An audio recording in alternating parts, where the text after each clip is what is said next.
Okay, we are about to get started here. I wanted to welcome everybody. My name's Nancy Lomibau, and I'm the program director here at Cancer Support Community South Bay. Before we begin, some of you are here for the first time, and we just want to let you know a little bit about us. We are a nonprofit organization that provides emotional support, education, and hope for people affected by cancer. We also served the loved ones and the entire family. We serve all of Long Beach, Orange County, and the South Bay. And our programs include support groups, networking groups, healthy lifestyle classes, social activities, and educational programs just like this one.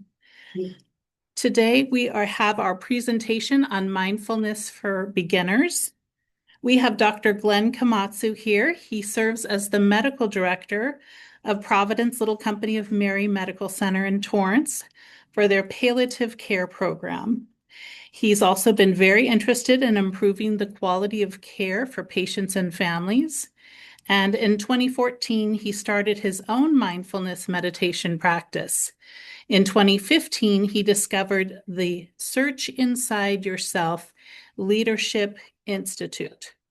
It's a remarkable blend of mindfulness, emotional intelligence, and neuroscience, taught with imagination and creativity.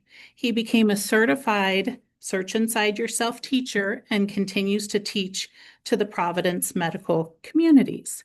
So please help me welcome Dr. Glen Komatsu. Check this off.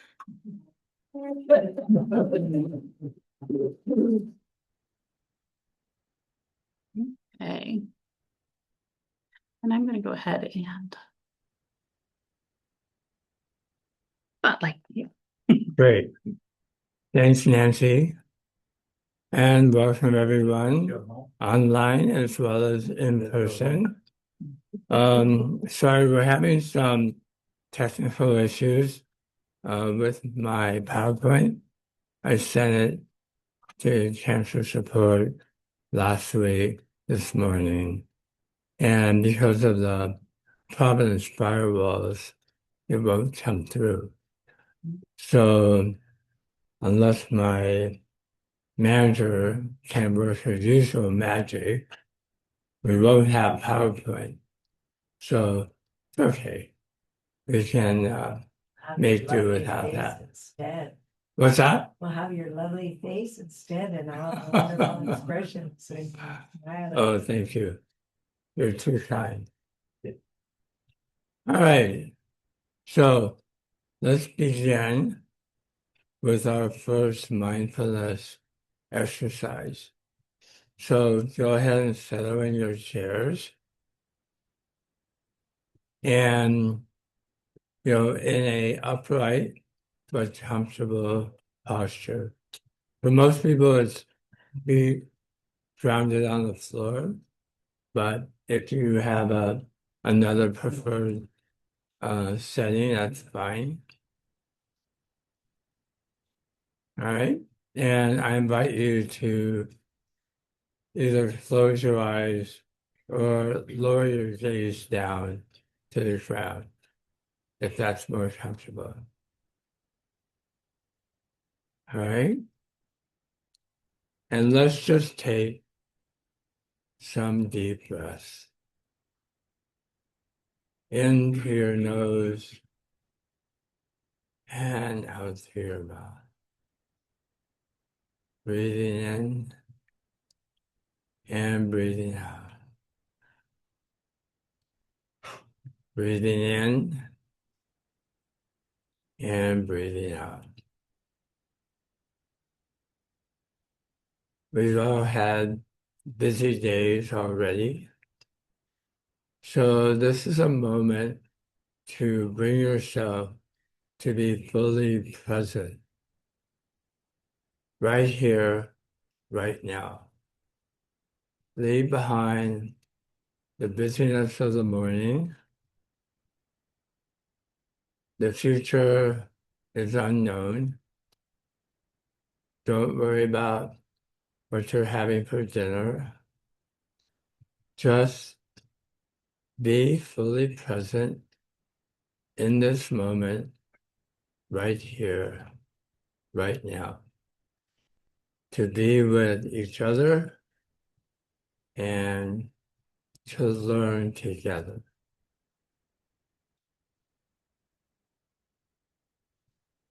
Let's finish with a few more deep breaths. Breathing in, breathing out. Breathing in and breathing out.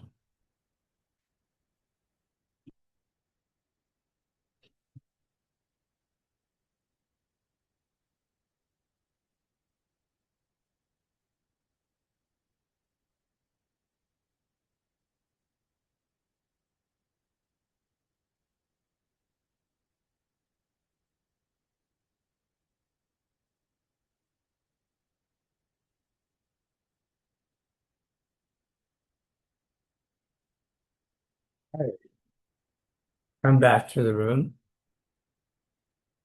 So notice how you feel. Notice how you feel a little bit differently than you did a few minutes ago. Right? Very simple, very brief exercise. That's how I start most of my lectures and most of my meetings. At the beginning, people didn't like it, like in the hospital, at hospice. They thought, wait, we're not doing that. I hate mindfulness.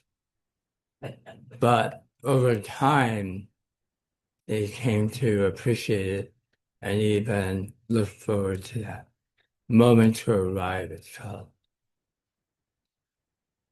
So why am I, a hospice and palliative care doctor, talking to you about mindfulness? So I will tell you why. Back when I was a younger doctor, I started out as a neonatologist. So I started out taking care of babies at Lower Company and Mary. And while I loved that work, it wasn't quite satisfying all the reasons why I wanted to be a doctor. And, we weren't paying attention to the pain and suffering that we were putting the babies through. And I worried about that, but none of my colleagues seemed to be worried about that. It was all about saving every baby, no matter what, no matter how much pain and how much suffering we were putting the baby through and their parents. So around the late 1990s, early 2000s, this new field of palliative care was emerging out of the hospice movement. And hospice is a relatively recent development, modern hospice. So it started in England in the 1960s with Cicely Saunders in London. And then people in the United States heard about it. They went over, they looked at her model and brought it back to, I think the first hospice was in Connecticut in the 1970s. So hospice was really a great program. And in 1983, Medicare, approved hospice as a benefit for all Medicare beneficiaries. So that was a good thing, right? Except that when they approved it, they decided they had to put some boundaries around it. So, which were you had to have 6 months or less to live, and you had to have 2 doctors certify that you were terminally ill. So that sounded good on paper, but it really created instant barriers to hospice. Like patients did not want to hear they had 6 months or less to live, and doctors did not want to tell them that. So that's another topic, so we won't dwell on that. But people really thrived on hospice. They actually lived longer because they had more support. They had better pain and symptom management. They had more psychosocial and spiritual support. So what happened was some early pioneers in the field said, well, we need to spread this to beyond hospice, further upstream. And that's how palliative care got started. And so I was reading about this, like I said, in the late 1990s. I went to check it out in Boston in 2003. And I thought, wow, I found my people. People were concerned about pain and suffering like I was. And so I made the pretty big decision to leave neonatology and switch fields at age 50. So that's not common. Um, my dad said, I don't think this is a good idea. And my wife asked me, can you get a job in this? I said, well, I think so. But back then, there was no guarantees. There was no programs that were physician-led in all of LA at the time. But my wife saw that I wasn't happy in neonatology, and so she agreed. So I moved my two kids and wife back to Boston in 2004 to 2005 and did a fellowship in adult palliative care and hospice. And so after that, I came back here and started the program at Lower Company Mary in palliative care for hospitalized patients. And then I took over the medical directorship of Trinity Kids Care, which is then and still today the only pediatric hospice program in Los Angeles and Orange County. Wow.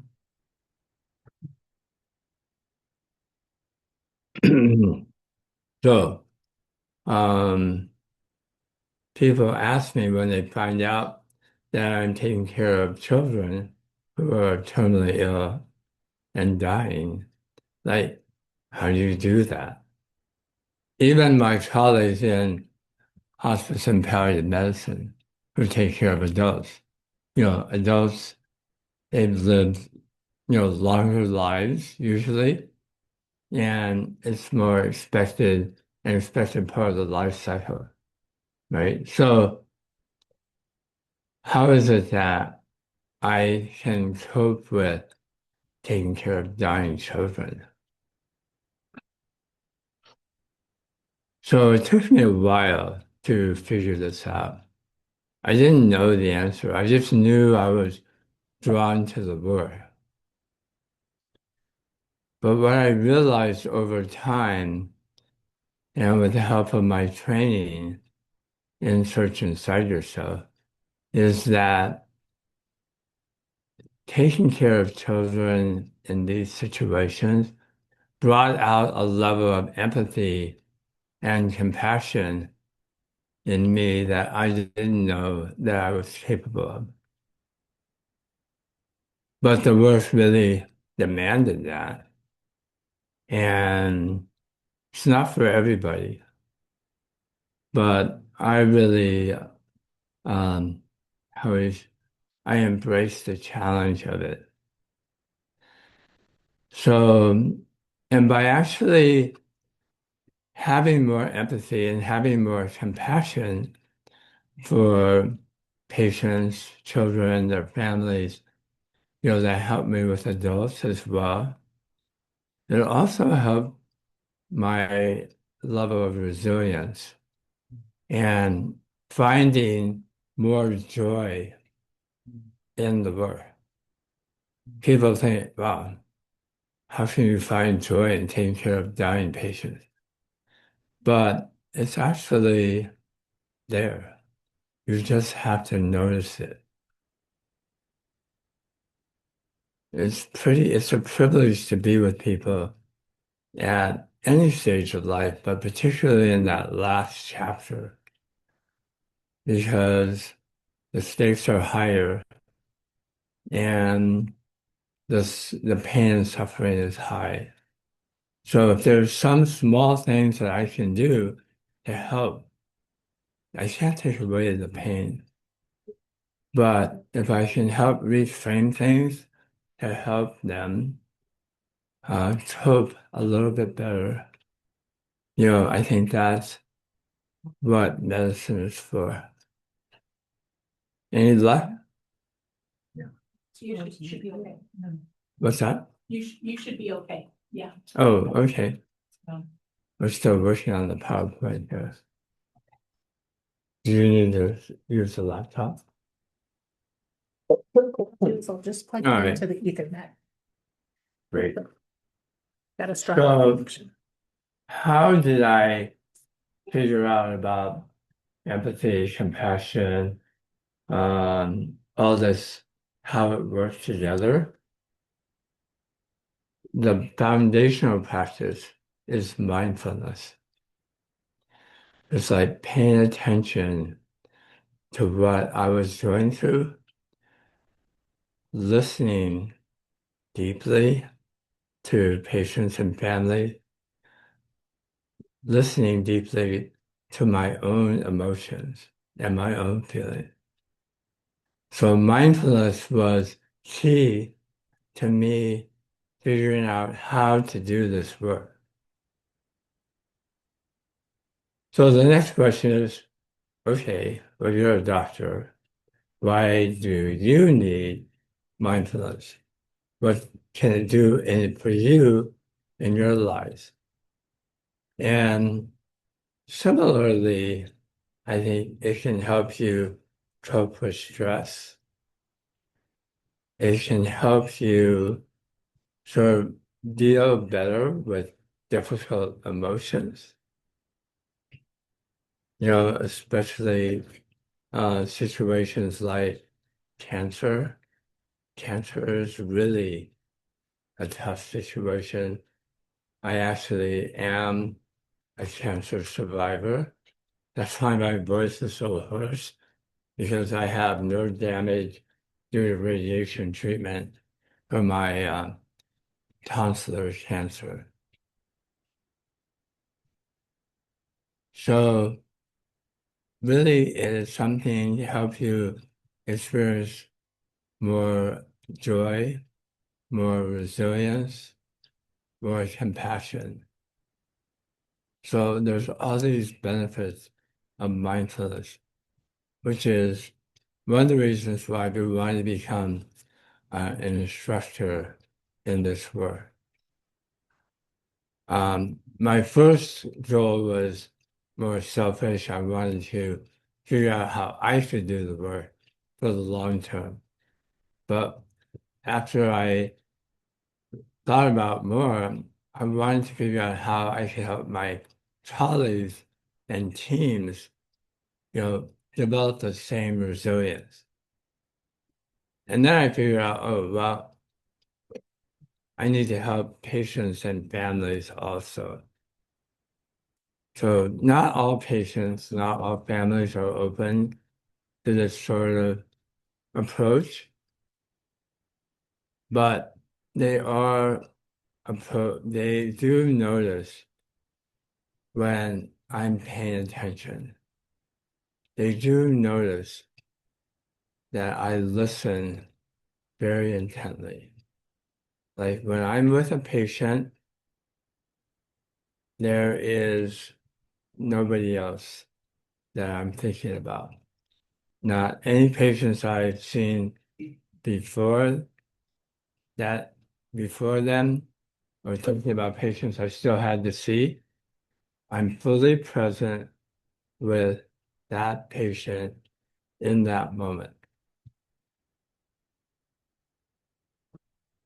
So unfortunately, I can say to you, to any group really, that 100% of you have been with physicians that weren't fully paying attention. Everybody is nodding, right? And how does that feel? Yeah, and Not good. not good, right? Yes, Ignore. ignored. Yeah, yes. Why the doctors, when they get training, not given such type of instruction to begin with as a being a human, rather than just live life as a human being? Yeah, that's a great question. The question was, why do doctors not remember that they are human beings first, dealing with human beings? Not being a human, Yeah, being a human being. not human. All are human beings. So I would tell you that in medical training, that's not looked at as a priority. But that is only in United States. I'm making a statement. Only in the United States. Where is it better? Anywhere else you go is 10 times or 100 times better. Where is it? And paying attention, about the human patient. Yeah, what countries is it better? I'm coming from India.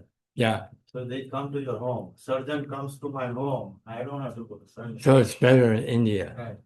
Great. And it is like, price wise, like 100, 1,000 times cheaper Yeah, than Bangladesh.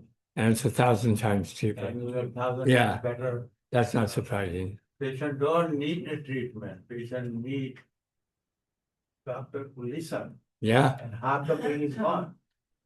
I Because totally when you agree. describe the problem, half the problem is solved. Yeah, no, Anything. I'm not talking medical, anything in life. yeah. Let's save questions for the end because those online can't hear. All what right, Steve the, said. the comment was, only in the United States, or, in the United States where we all are living, doctors really don't listen very well. That in India, the gentleman in the audience described how that was really, when doctors make home visits, they do a much better job with listening and being present. And, I'm sure that's the case. And it's 1,000 times cheaper. So, the emphasis in medical training in this country is on science, is on procedures, skills, and making sure we know enough information about, diagnosis, prognosis, treatment, and then doing that. And so it's become more transactional, more like you go to the doctor and it's a transaction rather than a human experience of two humans talking together. And that's what in palliative care, we are trying to bring that back, that approach. This sort of notion that, we need to work together to make things better. And that, it's a bi-directional relationship. Like I get, as a physician, I get as much out of these interactions as my patient does. But doctors feel like we just need to give you the information, give you the diagnosis, give you the treatment, and that's our job. So thank you for sharing that. So the mindfulness really, I'm not here to go on and on about doctors. I'm here to tell you Like, this is something that can help you live your life. So you don't have to have cancer. I mean, life is hard, right? We live, the military calls it a VUCA world, VUCA. And V stands for volatile. So U stands for uncertain, C stands for complex, and A stands for ambiguous. And that really is our world, right? And it's a hard time for everybody. And how can we best cope with a world like that? That's constantly changing. Then, we don't know what's going to happen next. And so mindfulness is really, a basic foundational skill that helps us cope. Because what happens is when we're mindful and paying attention, then we become more self-aware of our emotions and our feelings. And then the next step of emotional intelligence is once we're aware of our emotions, then we can manage them, more productively, more constructively, with more kindness. But if you work on autopilot, like many of us do, that's part of human nature. That's the opposite of mindfulness. Because when you're on autopilot, you're distracted, right? You're not really paying attention, and you're working more on past behavior patterns and habits. So how much of the time do you think the average human spends with mind wandering? 90%. 90? Okay, that's a little high. We've actually studied it on average, it's about 50%. So 50% we're not paying attention. So, how can we move from autopilot to being aware? That's mindfulness. The short definition of mindfulness is being aware.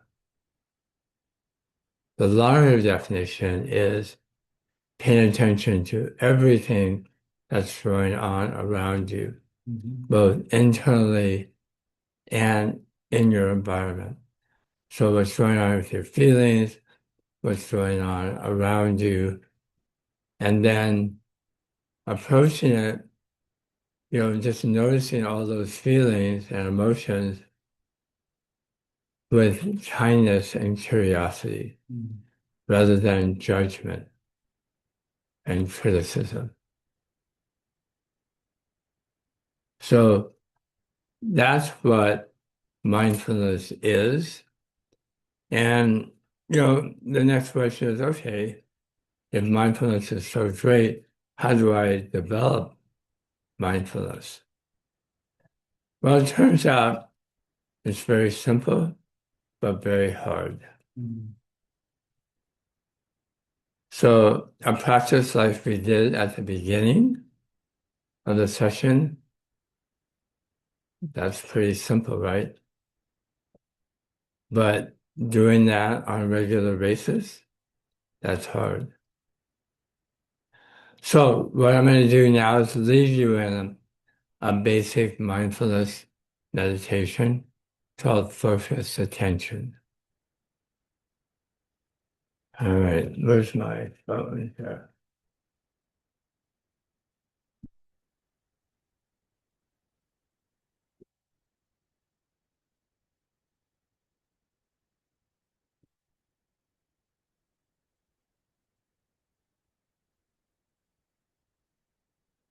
All right.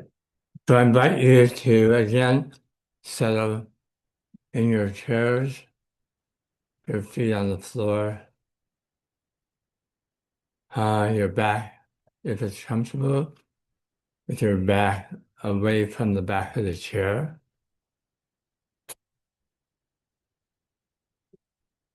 And your shoulders upright but relaxed.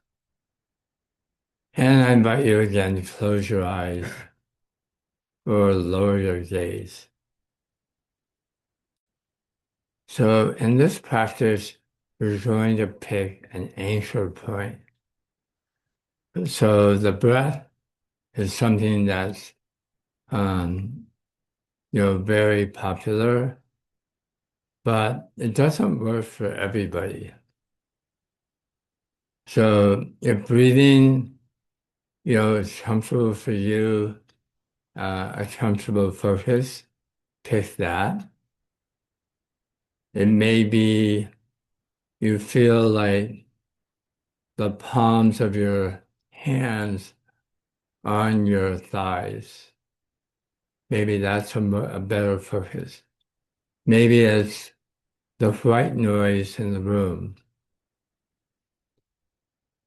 Whatever you pick, that's what your focus is.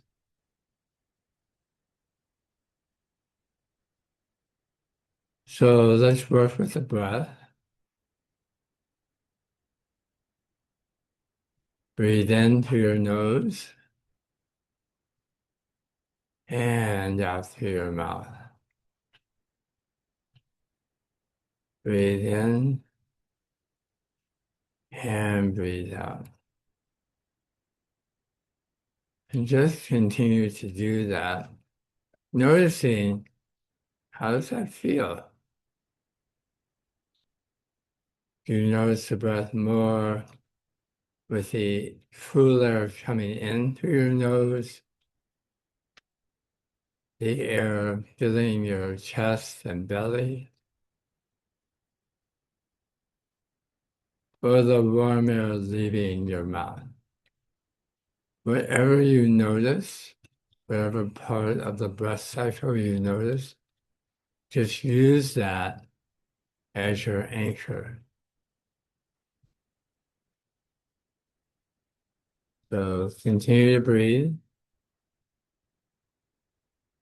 in and out.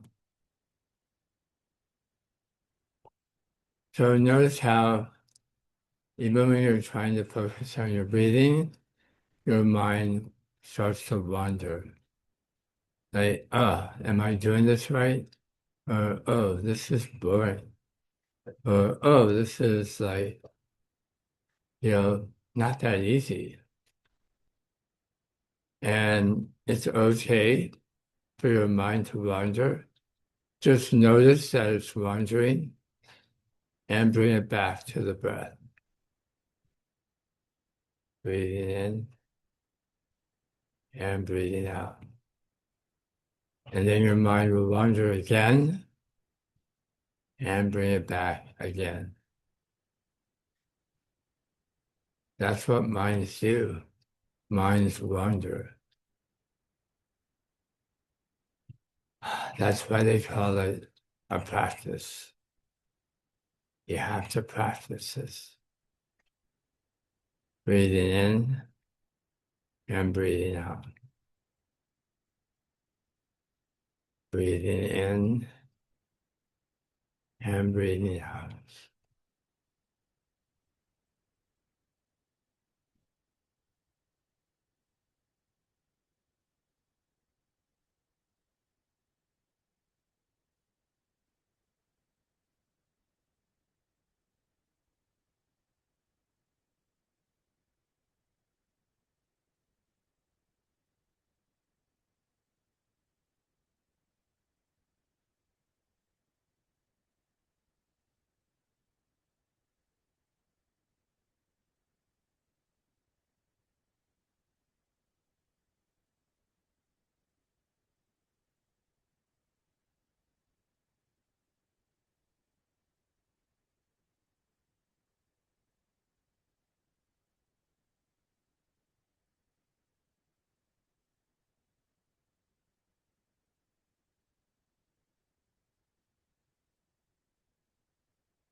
Let's take a few more deep breaths.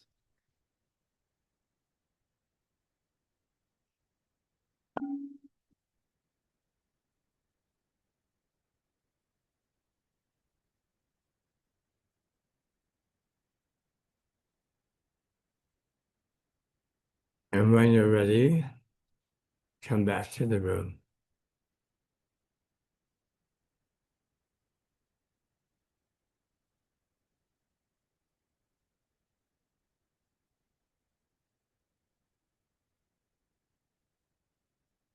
All right.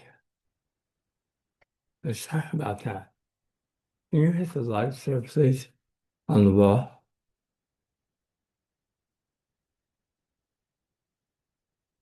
Thank you.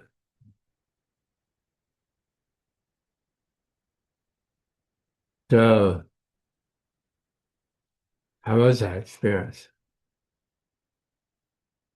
Nice.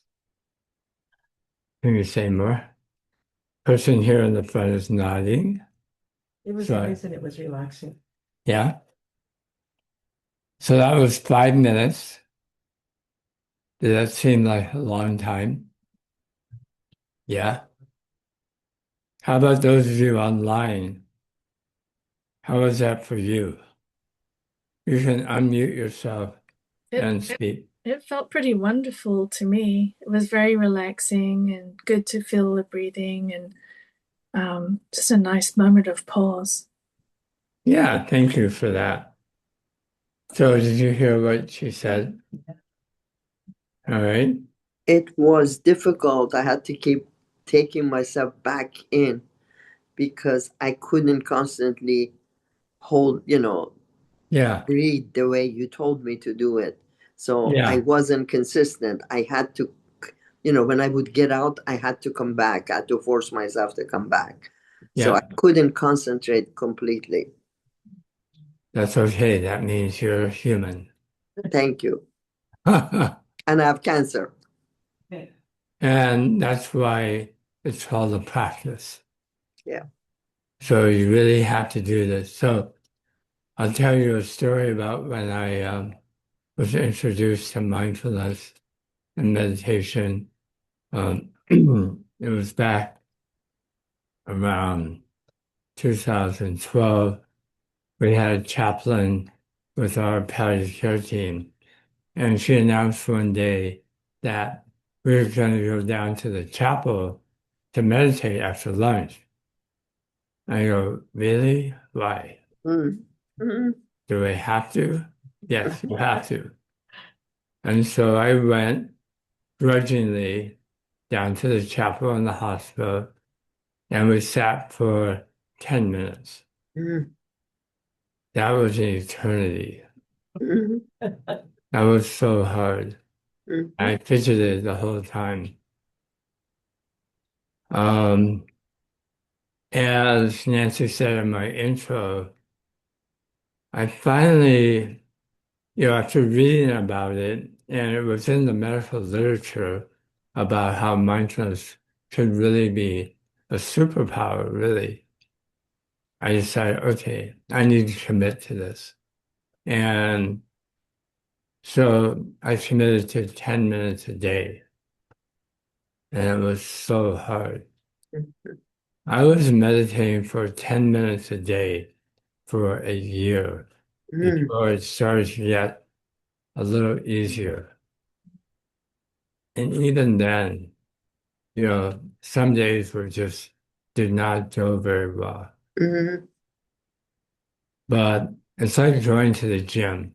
You don't build muscles overnight with just a couple of sessions, right? Mm. You have to keep going and keep working at it. So that's how mindfulness and meditation works as well. One of the things, though, I like about the search inside yourself course is that there are in the moment practices, which means short practices that anybody can do. So, like 3 breaths. So, nobody has time for 10 minutes of meditating, but you can't tell me you don't have time for 3 breaths. Sure. So the 3 breaths practice is this. With the first breath, you breathe in and breathe out, and just notice that you're breathing. Second breath, breathing in, breathing out, and just relaxing your body. And then the third breath, breathing in and breathing out. The ball. No, it's not okay. The ball. Third breath, you're breathing in and breathing out. And then you ask yourself, now what's important? Try that. 3 breaths. 3 breaths. Breathe into your nose, out to your mouth. And notice your breathing. Breathe in to your nose, out to your mouth, and relax your body. Breathing in and breathing out. Now, what's important? So you can do this exercise anytime. I used to do it before I walked into a room in the hospital. I do it when I walk into a meeting. Sometimes I do it before I walk into a home for a hospice patient, just to remind myself to be fully present. Just 3 breaths. That's all it takes. Mhm. But you have to remember to do it, Right. and you have to do it, in a mindful way where you're paying attention to your breathing. Does that make sense? Yes. All right. So I'm going to teach you one other mindfulness technique that's pretty helpful, and that is journaling. So for those of you online, can you get uh, something to write with and Yep. something to write on? Just need one piece of paper. Mhm. So people that are here in person have the benefit of getting lovely journals courtesy of the cancer support community. All right, everybody have something to write with? Yes. Great. Some more journals up here. Anybody else? All right, so what we're going to do now is I'm going to give you a couple of prompts to write about. So the first question is, what do I love about my life? What do I love about my life? This is currently. And also write about what challenges are you currently facing? What challenges are you currently facing? So the idea here is to just keep writing. Doesn't have to make sense. Don't worry about punctuation, spelling. Just let your mind flow.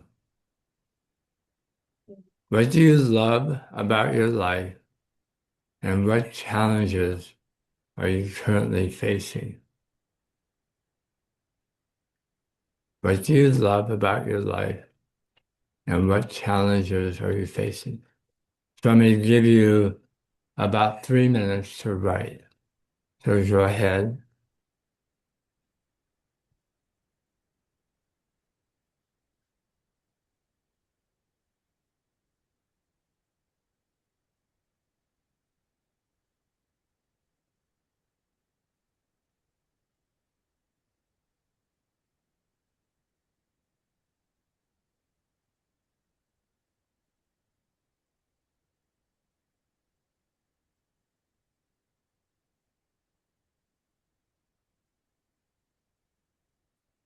Oh, your computer running out of battery. You know, happen.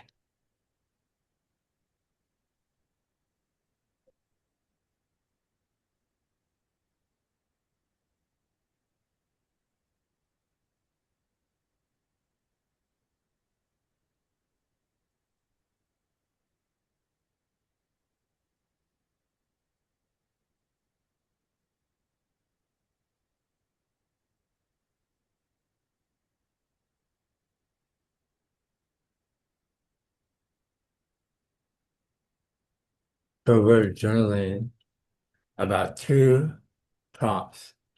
What do I love about my life? And what are my biggest challenges right now? And this is just for you. No, it's not for anybody else. You don't have to share what you write with anybody else.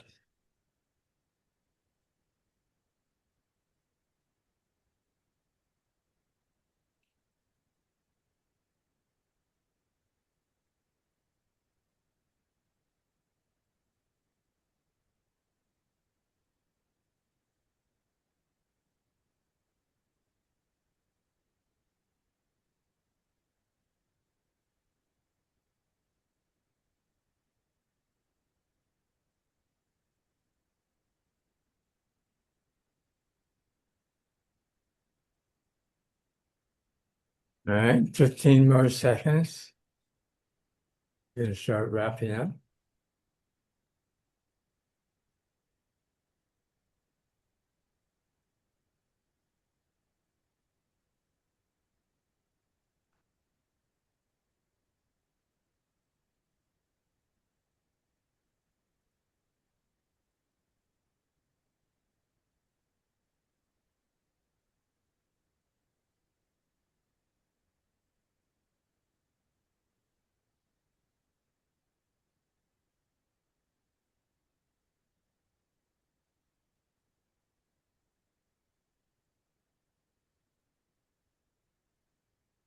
So comments, questions?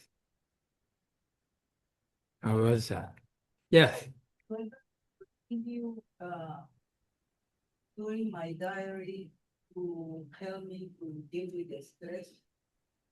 The question is, do I have to continue my diary to do what?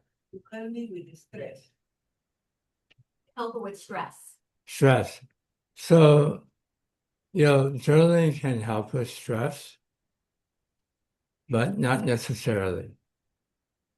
Just the fact of writing down your thoughts on paper is helpful because, we all have a lot of thoughts, right, going through our mind. Mhm. But when you have to commit to write it down on a piece of paper, it's like, Mhm. oh, this is what I'm really thinking, and this is what I'm worried about. It's kind of like you have to commit to that being real. Mhm. So it makes it more real when you write it down. So in that way, it does help dealing with stress. Because you should be thinking, I'm stressed. But with the journaling, you should take it a step further and say, why am I stressed? What is it about my life that's making me feel stressed? And so writing it down is really helpful. Because then you can see, oh, this is why I'm stressed. And then once you put it down, that's the awareness part. Then the next step is, okay, what can I do about these things that are causing me stress? Right? It gives you a way forward. Mhm. Yes. For me, it's my mind is on 100, but it's difficult for me to put it to writing Yeah. because I can skip words of how I'm feeling. But how do you manage that? Just Yeah. So the comment is, my mind's going 100 miles an hour, and I have a hard time writing down my thoughts from my mind is that fast. So it is hard, but that if you want to commit to journaling, you have to write things down. And so that slows down your mind, which that in itself is helpful, right? Not easy, but it's helpful. And again, journaling is not for everybody. Meditation is not for everybody. I'm not saying you have to do any of these things. I'm just giving you some examples of mindful practice that people find helpful, that there's science and research behind that has proven that it's helpful. Like we do scans of people's brains, and we can tell when people are meditating, certain areas of the brain light up more than others. And the areas that are more like associated with mind wandering calm down. And the areas associated with self-awareness, control, they light up. And actually the brain expands, that part of the brain grows in response to meditation over time. We've proven that. Even in people that are old like me, we used to think only babies have, the concept is neuroplasticity, where the brain can change. Well, it turns out your brain can change with repeated stimuli over time. Right? We've learned a lot of lessons from the ancient traditions in India. That's where some of the people that are most skilled in meditation, come from some of those traditions in your country. And we study them and study their brains, and they are wired differently. Yes. I want to make a comment, if someone meditates, actually nobody can able to meditate anyways. There's no such thing like meditation. It happens. That your comment is say that again? I'm making a statement. Oh. That nobody can in the whole universe can meditate. Meditation happens because of the cosmic energy, the way you harvest the energy based on that how you breathe. Yeah. And when someone meditates or run meditation, there is no such thing that exists called situation or problem because you are beyond that.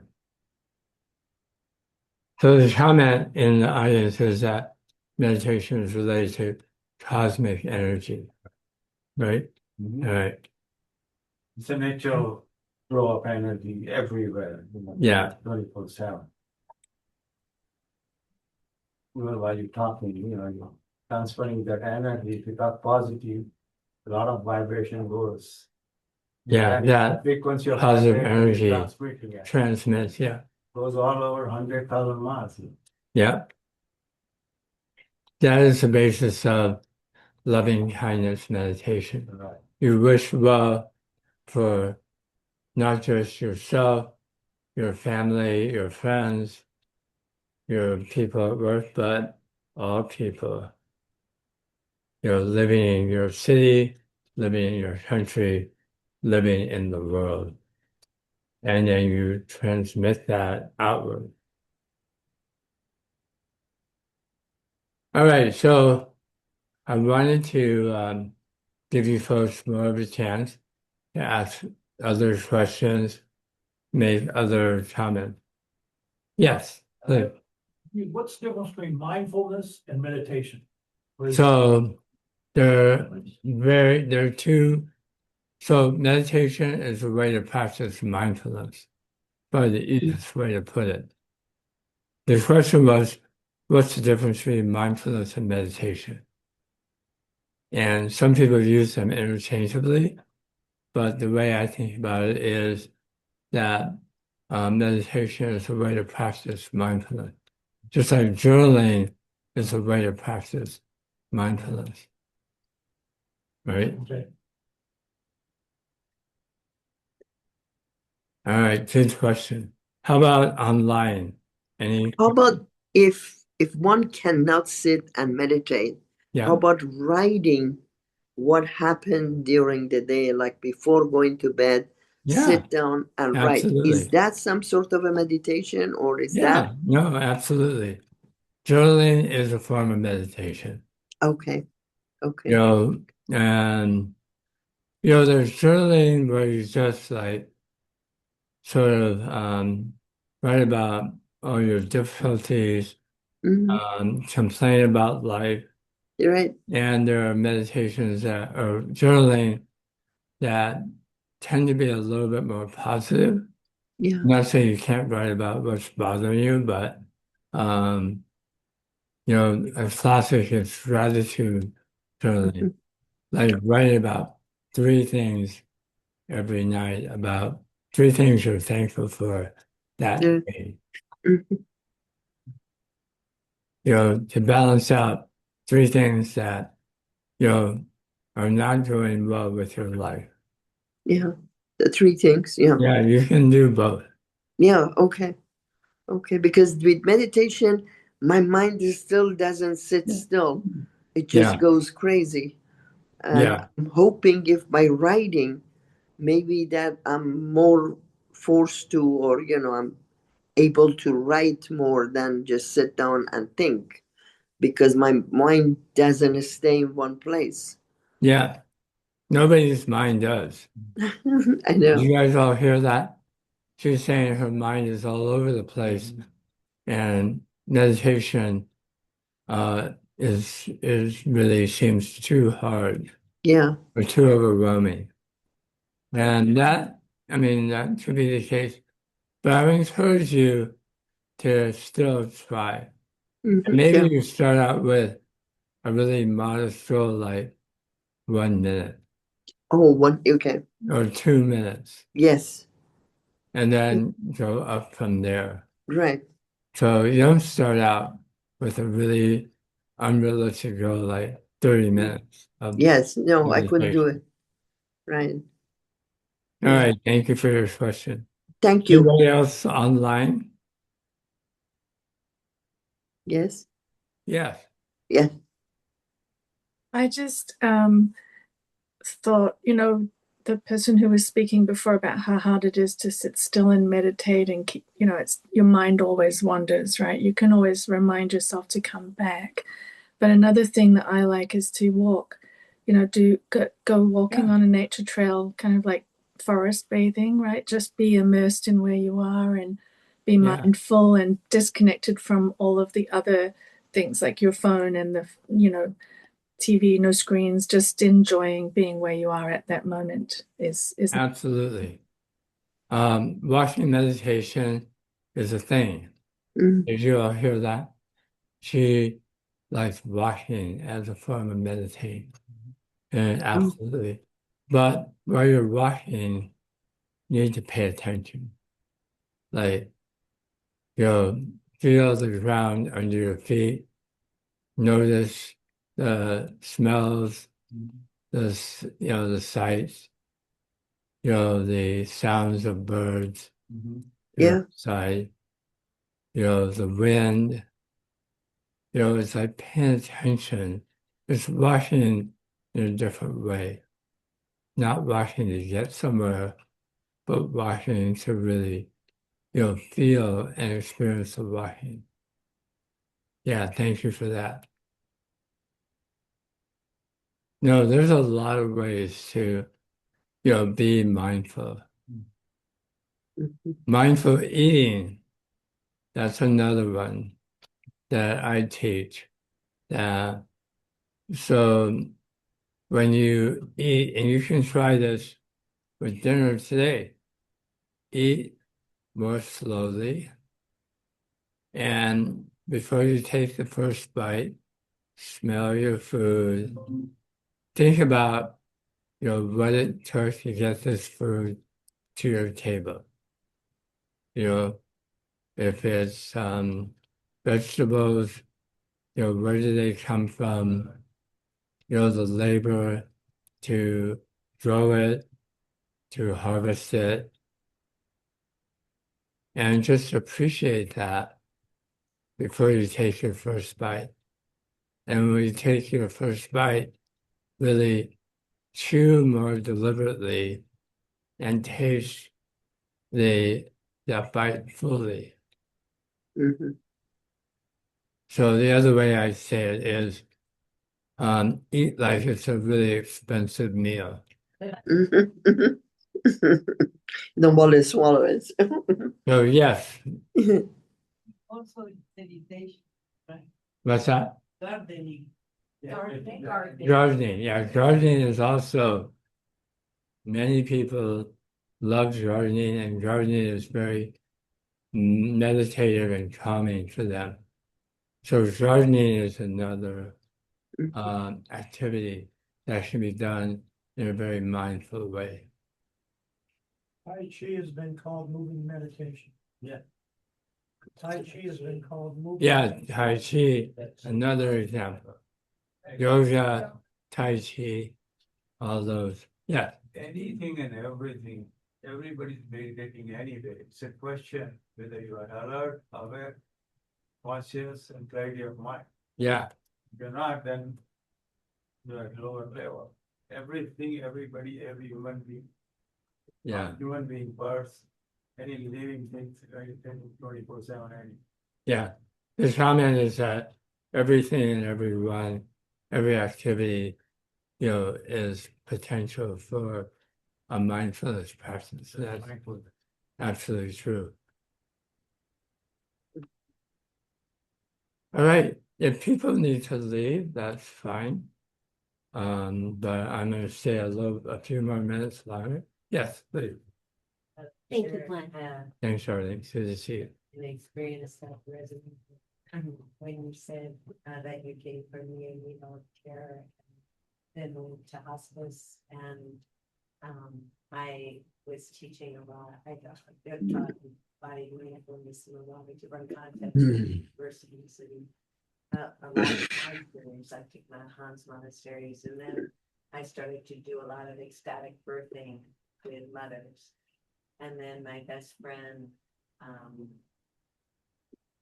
came into a dying phase and asked me, could I support her through that? She didn't want any healing because she felt like she was being called to the other side, but she wanted me to lift the pain from her so she could hear the angels sing.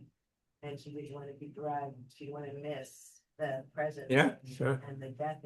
And it was the most beautiful. It was my first experience with someone dying so beautifully. And we kind of rode the waves of her inhalation.